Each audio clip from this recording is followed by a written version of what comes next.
Hi, I'm Ming from Tokyo. Here is the question. How much do you know about Japan?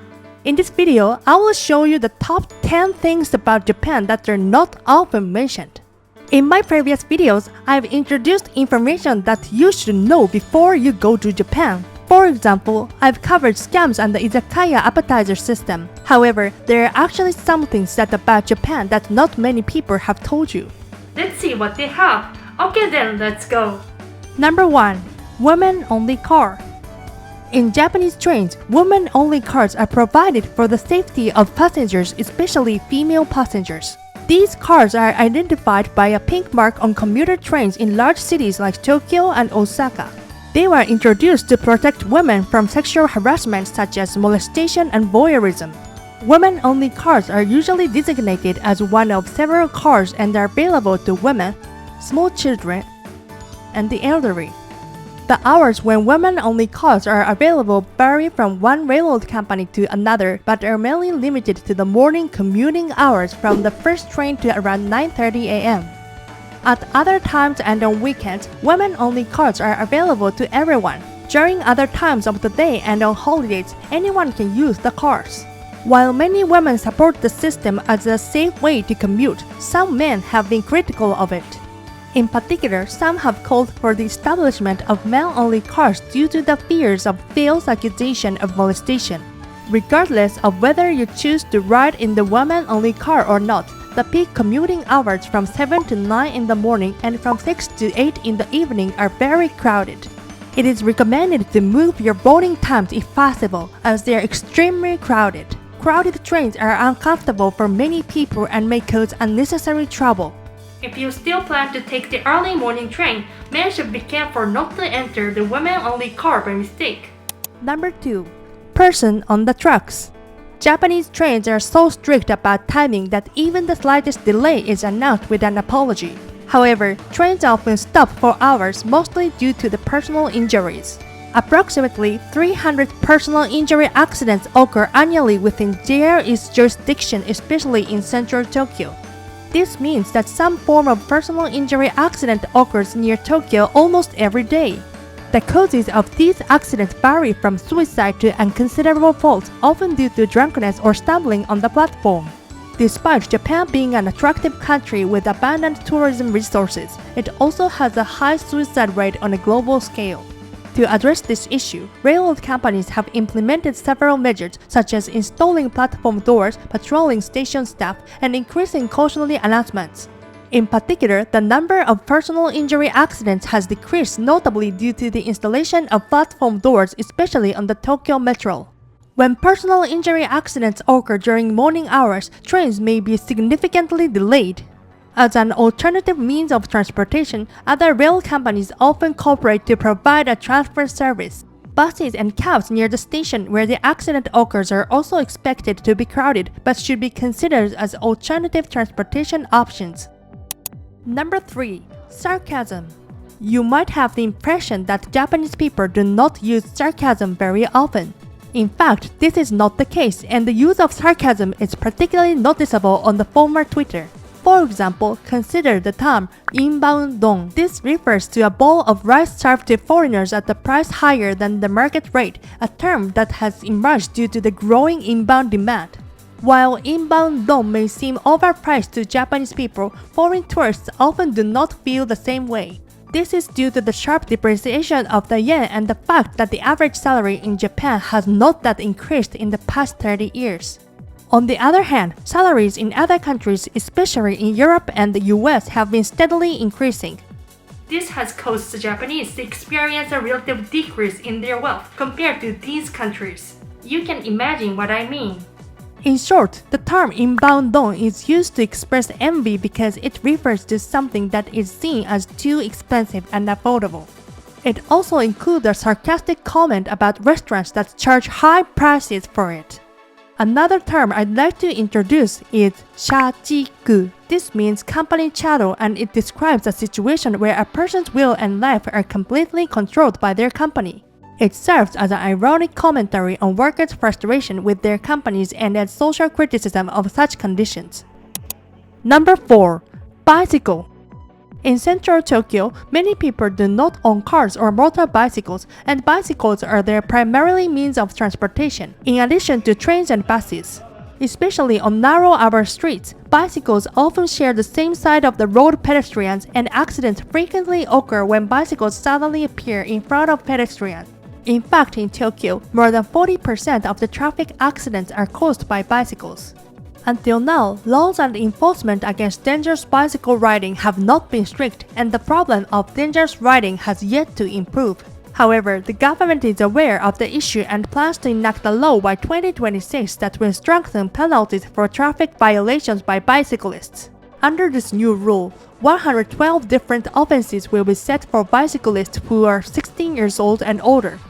Depending on how serious the offense is, the bicyclist might be fined or, in more severe cases, arrested.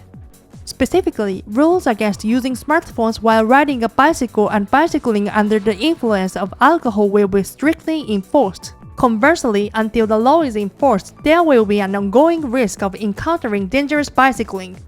When you travel to Japan, please be careful and watch out for any dangerous bicyclists around you. Number 5. All you can eat.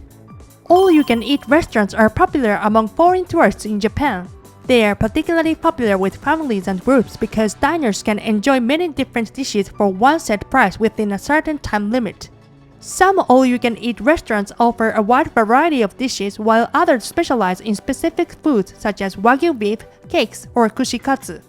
Generally, these restaurants emphasize quantity, which may result in a slight drop in quality. In my personal opinion, the taste of beef, especially wagyu beef, often varies. If you're looking for a high-quality meal, it might be better to avoid all-you-can-eat options. However, if quantity is more important to you, or if you have many likes and dislikes, all-you-can-eat restaurants are recommended, so please give them a try. Number 6. Family Restaurant. Japanese family restaurants are extremely popular among the Japanese, more than you might imagine. Although an American client on my private tour mentioned that family restaurants do not have a very good image in his state, the perception in Japan is somewhat different. Japanese family restaurants offer high-quality food at affordable prices and feature a diverse menu. They cater to picky eaters and families with various tastes and preferences. Another advantage is their accessibility to people of all ages. On weekends, they are crowded with families and friends dining together. Most family restaurants offer an all-you-can-drink bar, which lets diners enjoy their meals more slowly compared to other restaurants. Some popular examples are Gusto, known for its hamburger steaks, and Saizeria, where you can get pasta for less than $3. You will be amazed at how family restaurants offer good cost performance. I hope you can visit them. Number 7. Summer. Summers in Japan are hotter than you might think, with high humidity and a sticky, uncomfortable heat. Daytime temperatures often reach up to 40 degrees Celsius during the summer. Therefore, if you prefer to be comfortable outdoors, it's best to avoid visiting from July through September. I suggest visiting during another season to avoid the risk of heat stroke, especially if you are bringing elderly individuals or infants. However, this season also features many events such as the Sumida River Fireworks Festival and the Gion Festival, offering close-up experiences of Japanese traditions and culture. A good way to beat the summer heat is to plan daytime visits mainly to indoor attractions, or to enjoy sightseeing at night when the temperature is slightly cooler than during the day. Cafes, restaurants, and indoor activities are good options. Plus, you can easily buy drinks at vending machines and convenience stores in Japan, so staying hydrated is no problem. Be sure to take precautions against heat stroke by drinking water frequently and wearing a hat. In any case, it is important to plan ahead, paying special attention to the summer heat. Please watch my previous videos for suggestions on indoor attractions. Number 8. Cafe. In your country, I think cafes are used as places to enjoy relaxing conversations with friends and family. In Japan, they are used in the same way, but additionally, they are widely used as places to study or work. Chain restaurants offer free Wi-Fi and power access, and many people stay for long periods of time. Cafes in central Tokyo and office districts are especially crowded during morning and afternoon hours. Unfortunately, in most cases, online reservations cannot be made in advance. It is especially difficult to avoid crowds at chain restaurants.